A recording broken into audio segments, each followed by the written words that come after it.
Welcome to the Ambassadorial Series. I'm Jill Doherty. Probably no Americans have as unique and in-depth perspectives on Russia as United States ambassadors. They arrive at their posts in Moscow often with deep knowledge of the country and its language. They live in Russia, they meet and negotiate with the highest Russian officials. They travel throughout the country, interact with Russian citizens. They not only are eyewitnesses to Russia's history, but actors in that history. In the Ambassadorial Series, we hear from all the living U.S. ambassadors to modern Russia and to the Soviet Union before it. They recount their personal experiences in Moscow, the people they met, the challenges and even dangers they sometimes faced. And with the benefit of time to ponder these experiences, they tell us how they understand Russia, its relationship with the United States, and the impact that relationship has on the world. Russia had also, in the third term of President Putin, really started to turn inward. There was almost a feeling of withdrawal from the world. There were sanctions put on, of course, that blocked visas and tended to isolate Russia. Russia was accepted into the G7. But there was the Foreign Agents Law. There was an aggressive FSB effort to intimidate scientists and people who had foreign contacts. And it was very clear and accelerated during my time there. And that also became a key factor during my 3 years as ambassador in Russia.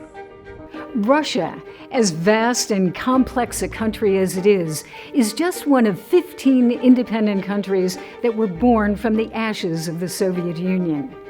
John Tefft served as ambassador to 3 former Soviet republics before assuming his duties as ambassador to Moscow, and that gave him a unique perspective. A strong believer in person-to-person diplomacy, he traveled extensively in those countries. But in Moscow, he ran into a diplomatic buzzsaw. U.S.-Russia relations were sinking fast. The Kremlin shut down his access to Russian officials and to the Russian people. The Obama administration was losing hope. So, facing those odds, what does the ambassador do? Ambassador John Tefft, it really is a pleasure to see you again. I think the last time that we spoke in depth about Russia, it was in Moscow at the embassy, and we did it over coffee and cookies. Now we're doing it, I think, in kind of a different way. I want to really get into your background and your experience as the ambassador, and then also kind of more long-term historical issues with Russia and the United States. So it's an honor and a real pleasure to see you again. Thank you, Jill. I'm glad to be back with you. Okay, well, if we look at your career, you arrived in Moscow in the fall of 2014, and then you left in the fall of 2017. So you had approximately 3 years, and you'd have to say that that was one of the most difficult periods in the relationship between Russia and the United States, really, I think, in post-Soviet history. So let's look at what happened. We had annexation of Crimea, civil war in Donbass, the NATO-Russia Council had been ended.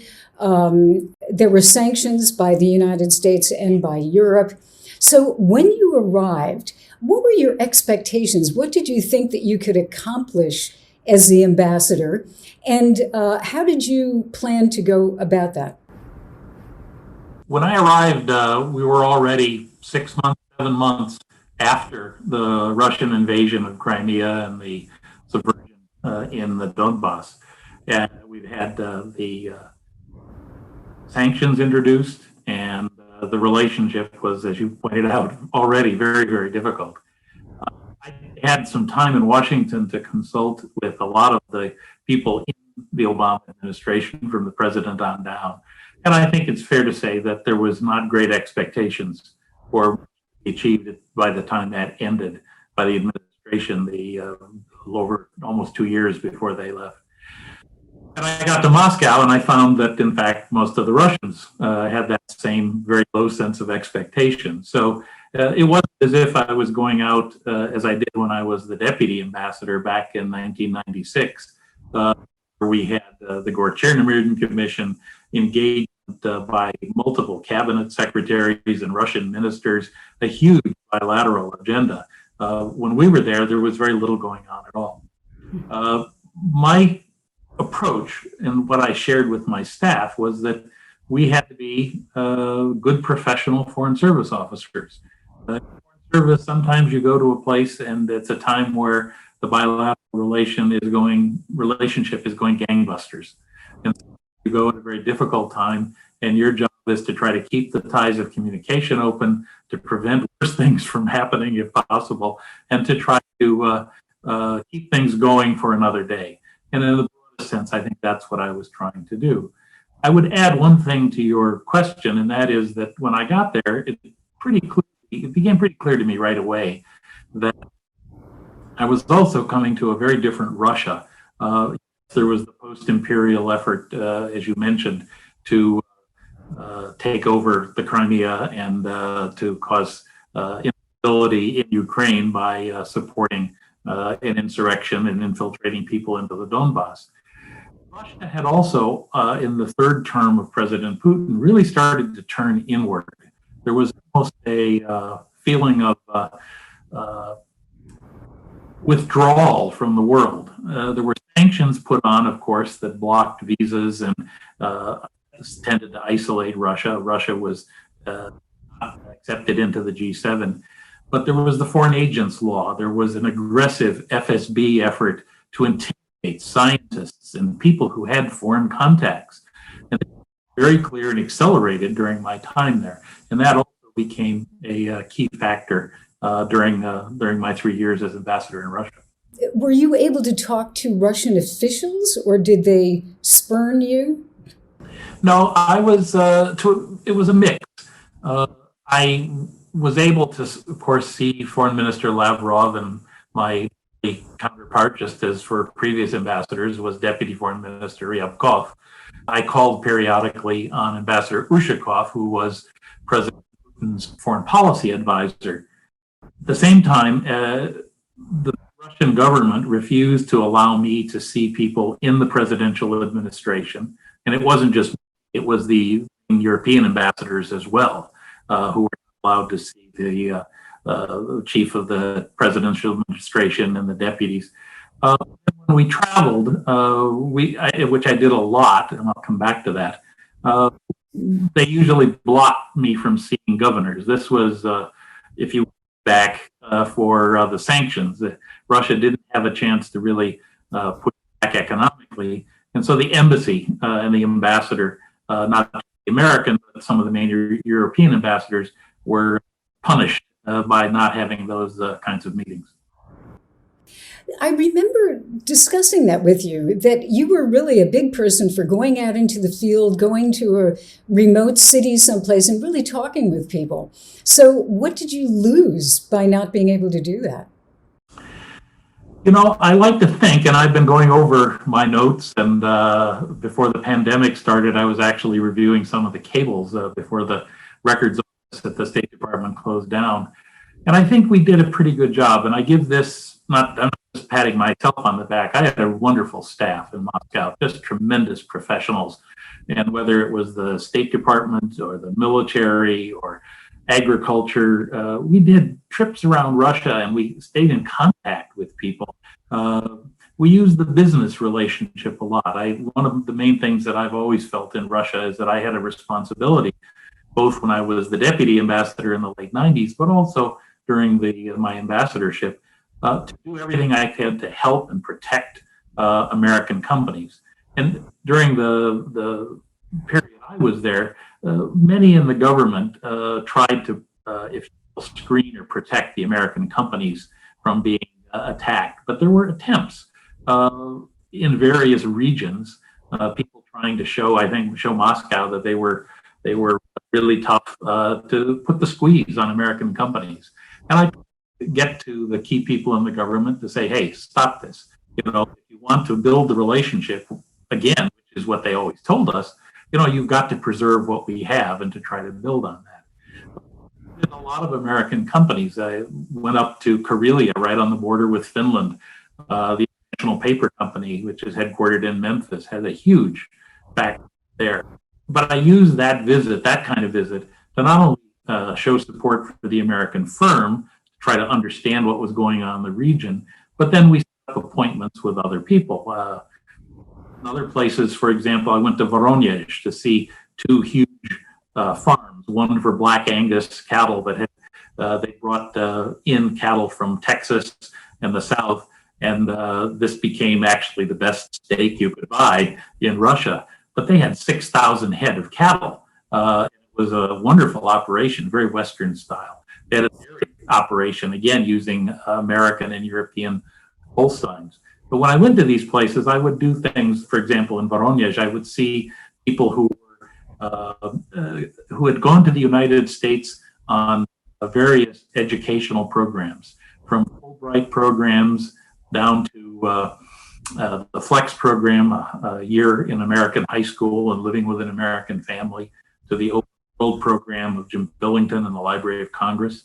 I visited synagogues. We visited all kinds of different people. And in that way, tried not only to, if you will, show the flag, but also to understand and get a better understanding for what was really going on in Russia outside of Moscow, and to understand each of the regions better. So what was the calculus of the Kremlin? I mean, were they just trying to punish you, as you said, to show that they were tough? Because it appears that in a way it kind of backfired. Did they accomplish anything, gain anything? I'm not sure they did. I think, we went at one point, to give you another example of this, we went to Irkutsk, and part of this was to go to see Lake Baikal, and also to see the NGOs out there who were working to preserve the environment. But this was also, at that time, the only governorship, if I remember correctly, in Russia that was run by, the governor was a communist, and actually was given pretty good marks by most of the people. Well, he had readily agreed to see me, but then 2 days before, the Kremlin called and said, "You will not see the American ambassador." But I still saw not only the NGOs that dealt with Baikal, but I also, I was supposed to give a speech at the university. And again, the FSB intervened and told the rector, under no conditions will you let the American ambassador there. And something interesting happened. My staff got my political officer who was with me, who was arranging the schedule, got a phone call from one of the student leaders who had been due to see me at the university, and said, we know that the ambassador can't come there, but come down to see him at the hotel. And today we had 15, I think, professors and students who didn't want to lose the opportunity to see the American ambassador, a chance to talk. And I'm sure they took a certain amount of risk by doing these kinds of things. But those kinds of personal connections, I think, have vindicated our effort to get out and around. I learned something, and hopefully was able to share things with some of the people.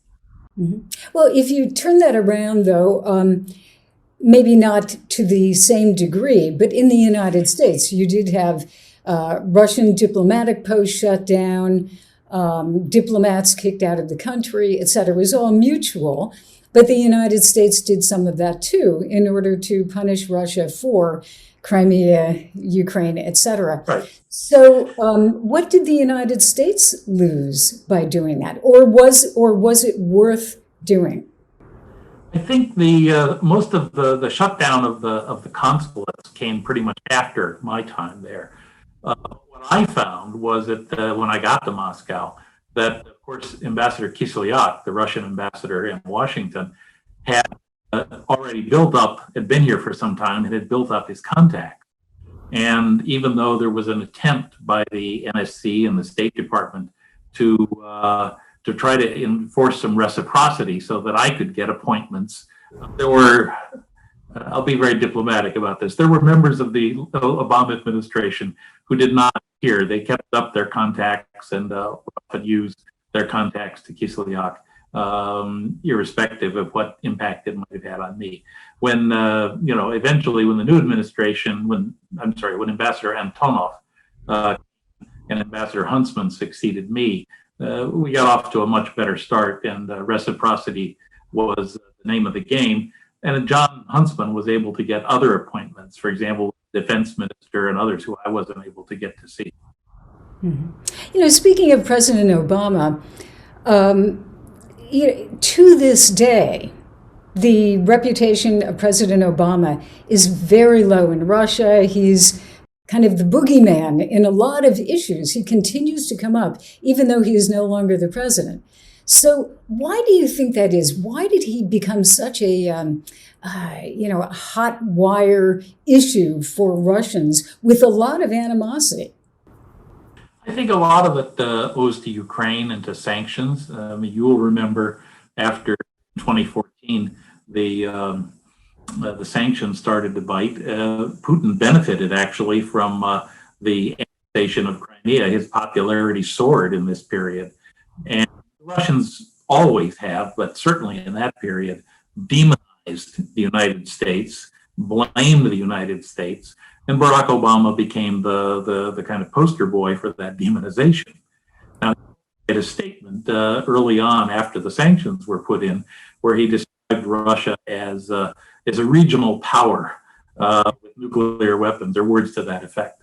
I think probably of any statement made by any American official during my time, that it was like pouring salt in an open wound. It just drove them crazy. And we know from a lot of different people that it drove President Putin crazy.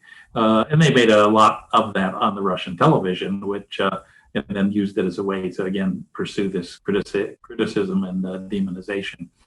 I think there was little expectation of any real change, as I mentioned before, in the administration. As the election campaign went on, there was also demonization of Hillary Clinton, who had been criticized by Putin early on for when she had been Secretary of State.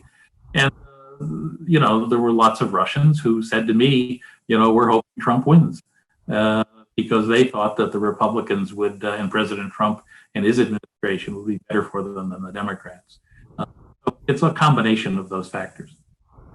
So if you were to evaluate the diplomacy of the Obama administration generally about Russia, where would you put it? And I know you were part of it, but if you can stand back, what was that moment? Was it, how did the president handle it? How did his administration handle that diplomacy? I think it's fair to say that there was no great expectation of much change, and I think a focus at the White House on trying to use the last 2 years of the second term of the president to get what he could done. And I think they realistically looked at Russia and said, there's not going to be much happening here. Now, the two big issues that dominated the bilateral discussion, especially Secretary Kerry, who made 4 trips to Moscow, spoke all the time on the phone with Foreign Minister Lavrov, and then saw Lavrov in Geneva and in New York. Ukraine and Syria were the two big issues. I think it was pretty clear to both sides that there wasn't much movement going to happen on Ukraine. John Kerry tried very hard. He proposed to Putin in I think his second visit there that they opened up a new channel of discussion between Victoria Nuland and Vyacheslav Surkov, who was one of the president's assistants, who everyone knew was the guy who ran the Russian policy in the Donbass. The foreign ministry didn't do that. And that discussion opened up. It didn't, I think, have produced very much, because I'm not sure Putin was ready to move forward, but at least there was some discussion. Now in Syria, there was a huge discussion. I'm in the process of trying to write a memoir of sorts, and this is one of the tougher issues, because Kerry tried very, very hard to try to push a political solution. First visit he had to Russia, my term, was May of 2015, and he met Putin and Lavrov down in Sochi. And at that, there was still on the Russian side, they had supported the creation of a UN process of discussion to try to find a political solution to the civil war in Syria. That summer,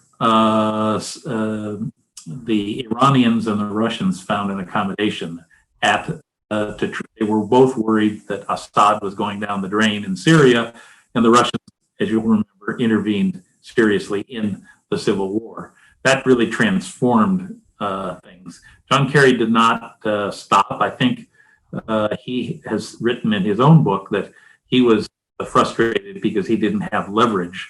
Talked, I think, about some kind of an air zone over Syria and even possibly American bombing. But President Obama was not prepared to go down that road. He was trying to pull the American military out of the Middle East. He was trying to reduce our profile there. To a certain extent, Putin tried to exploit that. And I think that long after I've gone, the Russians have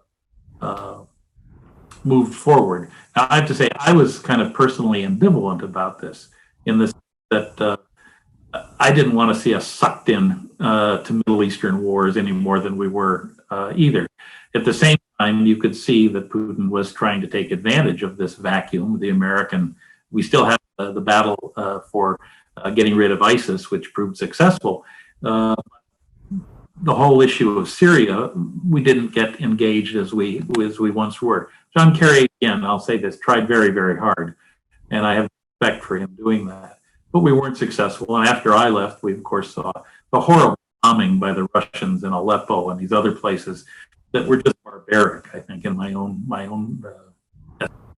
and I'm sorry that there wasn't much there, but I think a lot of it came from the fact that President Obama did not want to get more deeply engaged militarily in Syria, or for that matter, anywhere else in the Middle East. Mr. Ambassador, as I look at your career, I think what's extraordinary to me is the breadth of your knowledge about the former Soviet Union, and then after that, the former Soviet space, because you were the ambassador not only to Russia, but Ukraine, Georgia, Lithuania. And so I'm imagining now you had been in Moscow before, but you come back, you're the ambassador. What did that knowledge of those other countries that used to be part of the Soviet Union, what did that knowledge do? Did it form your understanding of Russia? Did your ideas change? It's a very interesting prism. I like to think that my experience in Lithuania, Georgia, Ukraine, as well as 2 tours in Moscow, helped give me a broader perspective on things. So the time I arrived in Moscow in 2014, I had already gone through the period in Lithuania where they became members of the NATO and the European Union. I had gone through the reform in Georgia and the war, that the Russian invasion of Georgia in 2008. And then I went through the period in Ukraine where Yanukovych was in charge, but leads for what turned out to be the Maidan demonstrations and the eventual change, Yanukovych leaving and the new government coming in. All of this was in my experience. I came away from this feeling that people in Moscow, and I felt this acutely when I got there in 2014, they really didn't understand. The Russian leadership, the Kremlin, didn't really understand what had happened in these places. They understood maybe the Baltics, that had started to seep in. But he kept saying that Ukraine, this is one country, one nation. He told this very often in speeches. But Ukraine, they didn't see it that way. Now, there may have been a few people in the East and others who might have found that tie. But, even in Crimea, I remember during my time, 2011 to 2013, the International Republican Institute was doing polling down there with a very reputable European polling company, and they found that the majority, or at least the plurality, of the Crimeans didn't want to be a part of Russia. They really wanted to be a part of an autonomous region within Ukraine, which is what they were. I think the Russian leadership didn't understand the national feeling in these countries. I don't want to use the word nationalism because that brings up a lot of negative connotations, but I think it's a rising national consciousness is the best way I can express it. And I think you see this particularly among young people. I spent a lot of time in Ukraine working with civil society. We had a lot of USAID programs, and you can see see the next generation of people coming to the fore who had a really strong sense of their own nation. They didn't have anything against Russia per se in the current situation, although the Russian invasion of Crimea then provided one for many young Ukrainians. But the sense that they wanted to be a part of the West. They wanted to have a democracy. They wanted to get rid of the corruption. And this sense of, again, rising national consciousness is the best way I can do it. When I got to Moscow in 2014, I spent the first year talking to people about the Ukraine. And I just found over and over again, whether the people were in government, in business, or even academics, that they didn't get what really had happened in Ukraine. All of the ideas about building a Novorossiya, the new Russia, to try to build a land bridge along the southern coast of Ukraine between Crimea and the Donbass. You know, I had been on a trip just in that area right before I left Ukraine in 2013. And there was to this. These people didn't want to be a part of Russia. There was this kind of myth or misconception. Anyway, I used to try to say that to them in private. I said, you know, you're just wrong. I'm sorry. I've been there. I know. I've talked to these people. I'm sure that didn't endear me to different people, but I think there was they were operating on a certain myth. And I think more broadly, they really didn't kind of understand how much these other countries, so what they considered the near abroad, what they considered their sphere of influence, how much these people wanted to be independent and to forge their own future as independent market economy kinds of countries. Mm-hmm. You know, I'm thinking of President Putin himself, you know, who said that Ukraine really isn't a country. Mm-hmm. I mean, do you think that it was coming from President Putin, or was it let's say, a foreign policy structure approach, traditional Russian diplomatic approach, or is it really Putin? I think it's more the elites. The current elites in Russia have this sense of, I think Putin expresses this sometimes, but in many ways they have not adjusted still after almost 30 years of the end of the Soviet Union to changes that are going on, not just in the near abroad, as they would call it, but I think even more broadly. Earlier, we talked about the agent law and this really kind of pulling inward to kind of block people. A lot of young people, as you know, because you've done good research and reporting on this in your career, I think a lot of the young people just didn't see a perspective for the future in Russia because they saw this kind of inward turning by the Kremlin hardline group in particular. They wanted to be more engaged. The result was lots of young people left to go to Europe and the United States for economic opportunity, for political opportunity. I think a lot of people in Russia, the demonstrations that we've seen over the last few years, you see younger people just saying, hey, this is not the Russia we want to see. But the current elite, obviously around President Putin, are really the ones who kind of reinforce this. There are people in the elite who disagree with this, but who don't express it publicly. And you and I have both talked to those people, and we understand differences. Eventually, things will change. I can't tell you exactly when, but that perspective will start to change.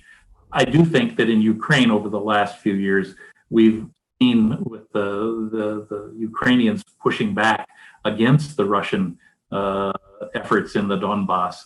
I think there's a growing understanding that they miscalculated at the beginning. Now, they haven't changed. They haven't moved to adopt the Minsk or negotiate the implementation of the Minsk agreements. But I think there's an understanding that things are going to have to be changed at some point. I have to talk about Putin with you. Okay. Of course, it always comes up. We know that Russia is not Putin, Putin is not Russia, and yet. So you saw him, and you saw him, pretty closely. So how would you evaluate him both as a leader and then as a man? And before you answer, I'm just thinking of some of my first impressions of him, and I'm sure that, you saw this happening at that period. When he came in, there was great hope that maybe he would do some economic reform. And in the beginning, he did. Many people understood that he had to be a strong leader because there was a lot of, ripping apart of Russia. There was a lot of chaos, quite honestly, under Yeltsin, albeit with a lot of good stuff too. But again, putting him in context, leader and man, what would you say? I have come very late to reading Stephen Lee Meyer's book, The New Tsar, which was written in 2015, came out right when I got there. And I have to say the first part of that book, which is really, it's brilliant. He spent a lot of time going back and looking at Putin as a young man and then becoming a KGB officer serving in Dresden when the Cold War came to an end, and then his transition to actually leaving the KGB and becoming an aide to Mayor Sobchak of Leningrad. So much in that book that I saw reflected in the meetings that I participated in with Putin. He still is a man whose ideas, this isn't surprising, all of us are the result of what the early experiences we have in life, but he really is a man from the 1980s. His whole approach toward Russia, toward the KGB, but also toward foreign policy is there. I think he very much still epitomizes the what I learned when I was on the Soviet desk back in the 1980s. They wanted to divide Europe from the United States. They were willing to do arms control because they saw that was a way to not only show their superpower status, but to contain America with all its money and technology from developing systems that could possibly cut out their own. But I think also it's important to understand Putin. You have to understand the different stages he's gone through in his life. And I've talked about this with a number of my former diplomatic colleagues, but also academics. When he started, he tried really hard with George Bush to build a relationship, and there were some very positive kind of moments there. As things went on, more and more, he kind of went back to, I think, his authoritarian roots. And we've seen this growing over particularly in the third and fourth terms of his presidency. It's getting tougher. The KGB or the FSB is getting more aggressive. It's becoming a true authoritarian society. And as I said before, a lot of people are getting frustrated with that, especially young people. His views have evolved. He's now an open opponent of liberal democracy. There's no accommodation there at all. And we could talk for hours about this evolution and track it. You could also talk about what influenced his change from the United States in terms of NATO enlargement. A lot of it, I think, accelerated after the Orange Revolution in Ukraine, when he started to realize, my God, these people really aren't going to just be the same as us. They're not one nation with us. And further after that. So I think he's still got some big chips on his shoulder for the United States in particular. One of which is, I think, he blames the United States for the demise of Soviet power, and part of what he's tried to do is to rebuild some of that. And he's had some success doing it, but there are still huge economic problems. He hasn't moved forward on economic reform, and he has to. I can practically give you the speeches that Alexei Kudrin, his friend and advisor and former minister, would give on economic reform and why Russia needed to do that. I heard over and over again, and yet he has not moved forward. He has stayed with a pretty firm, I would say, authoritarian, no reform economic policy. You know, this raises such a great point, because I totally agree with what you're saying. And it feels like Putin's dilemma, that I think on a rational basis, he understands that there are certain things that you have to do to create a modern country. You have to open up. You have to you have a cyber world and an internet world and young people on TikTok and social media. And so part of him I would think, and obviously I want to hear what you're thinking about this, but he would appear to rationally understand that, because you do hear him from time to time saying, we're going to create an internet company, and we will do biotechnology, etc. But if he does that, if he takes those steps, he undercuts his control. And so it's really kind of a dilemma. I mean, That's right. No, I agree with you completely. That's the fundamental dilemma. He understands intellectually.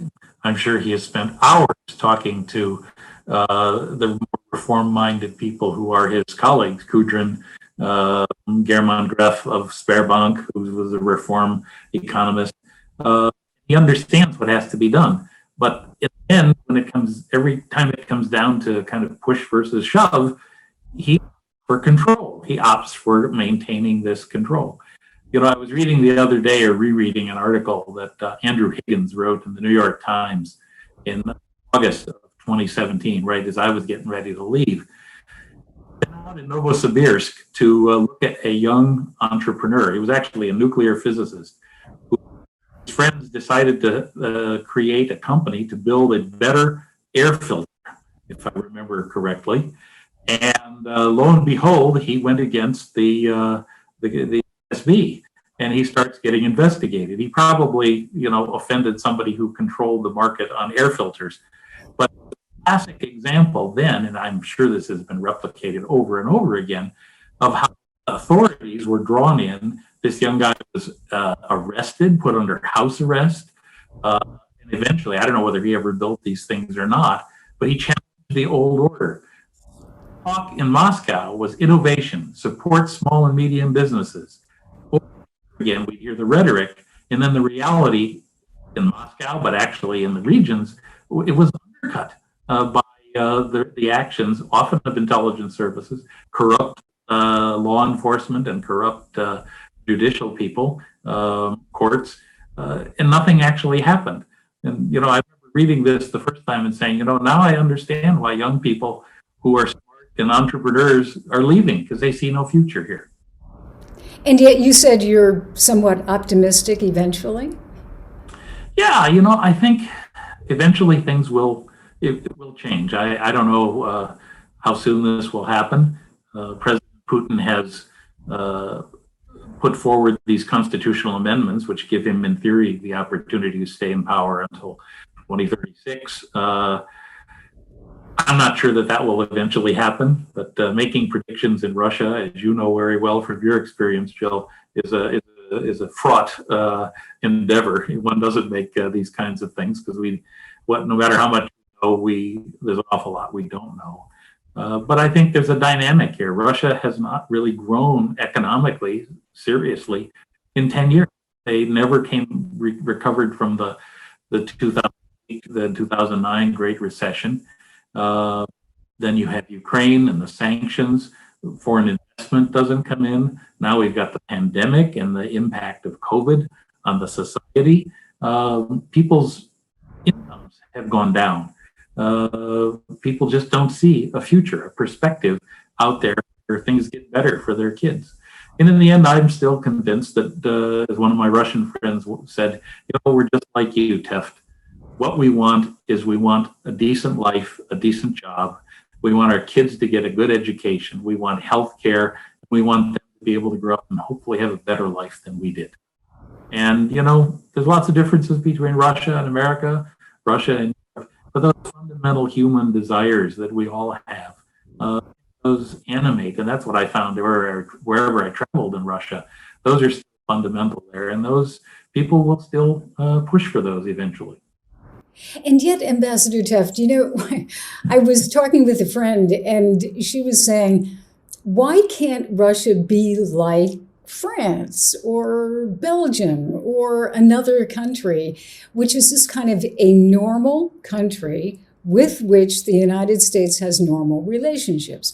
There always is an extra dimension to the relationship between the United States and Russia.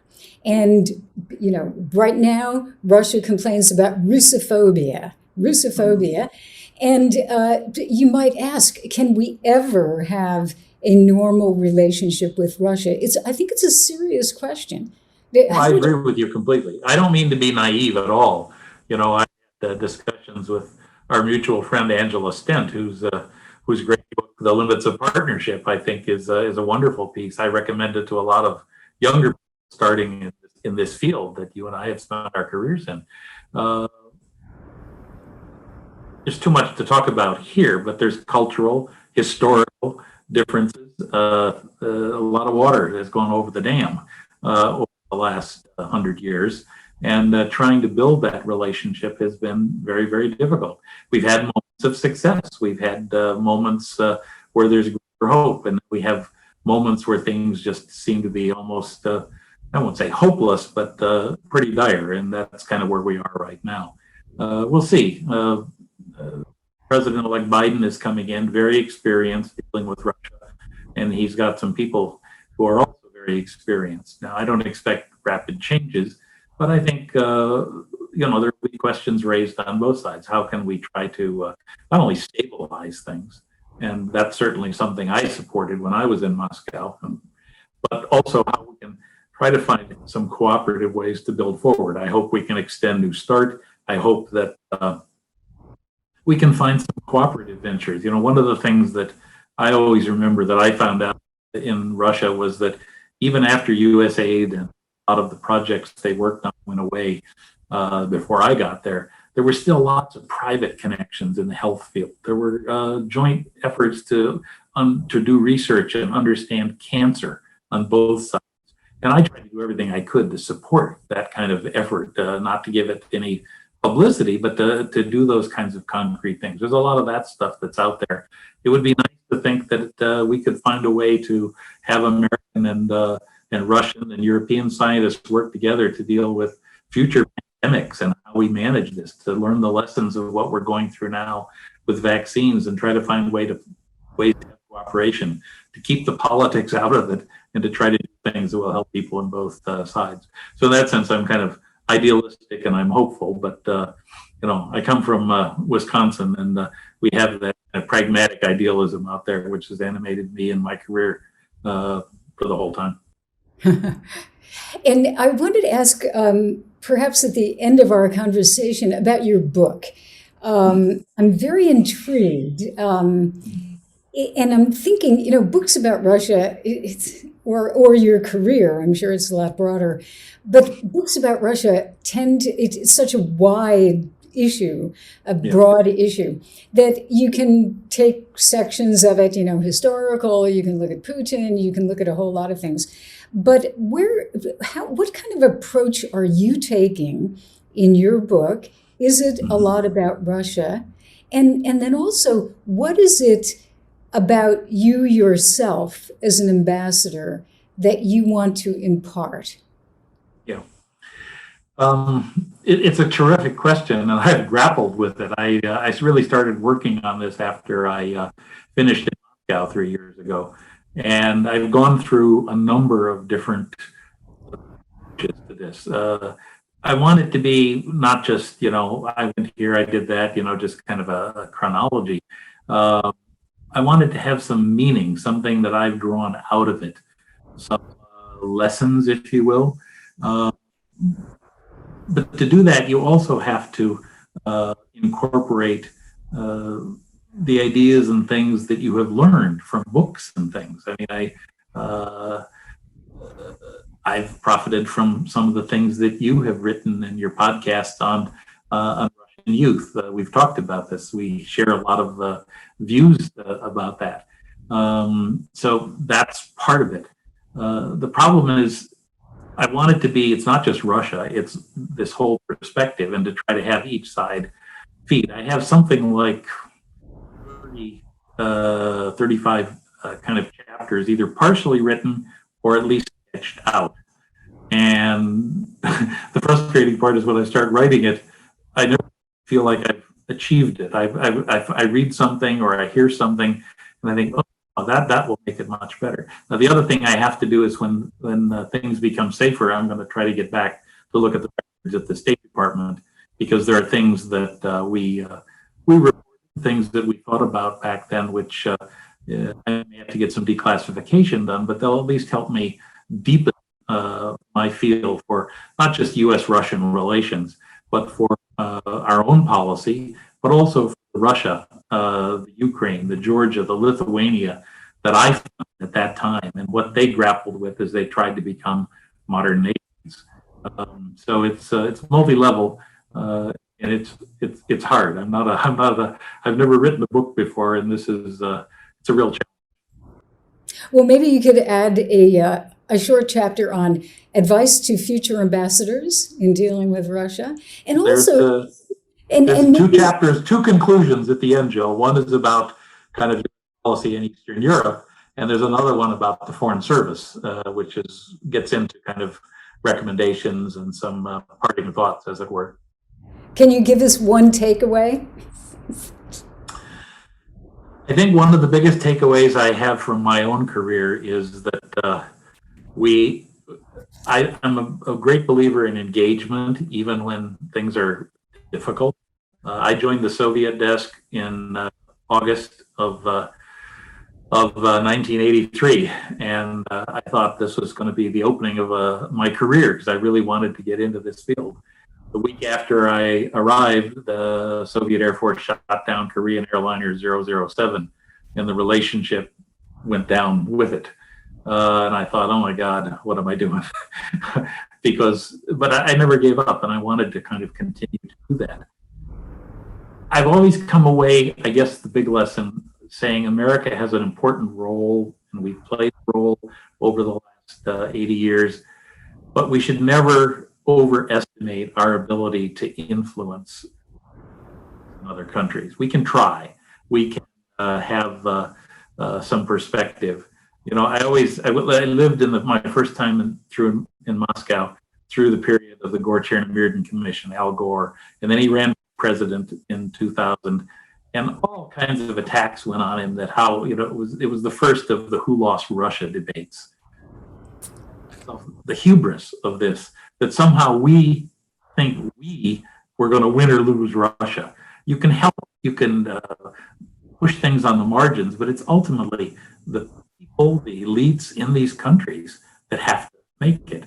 I'll finish by saying something very positive about Lithuania, and that is, I was always impressed with young leaders, many of whom had studied in the West, who came to the fore after the end of the Soviet Union. And when I got there in 2000, you had these just enormously talented people as foreign minister, as the EU negotiators, businessmen starting to come to the fore. But I always remembered that in the interwar period between World War I and World War II, the Baltics were actually independent, and they had democracies of sorts and market economies. The Lithuanians sold more wheat to Great Britain in that period than anybody else. So they had something besides unadulterated communism for 80 years, which is what I found in Georgia and Ukraine. And I came away with a feeling that, those seeds were planted, and I saw some of the seeds come to fruit, and it's still working. So you be patient. You can't you can't expect to see things in your own lifetime, perhaps, but you have to think every day. And this is what I used to say to my staff: what can we do today in our own small little way to try to help make either this country better, our relationship with this country better, and to try to build for a better future? Well, Ambassador John Tefft, thank you very, very much. Thanks very much, Jill. Thank you.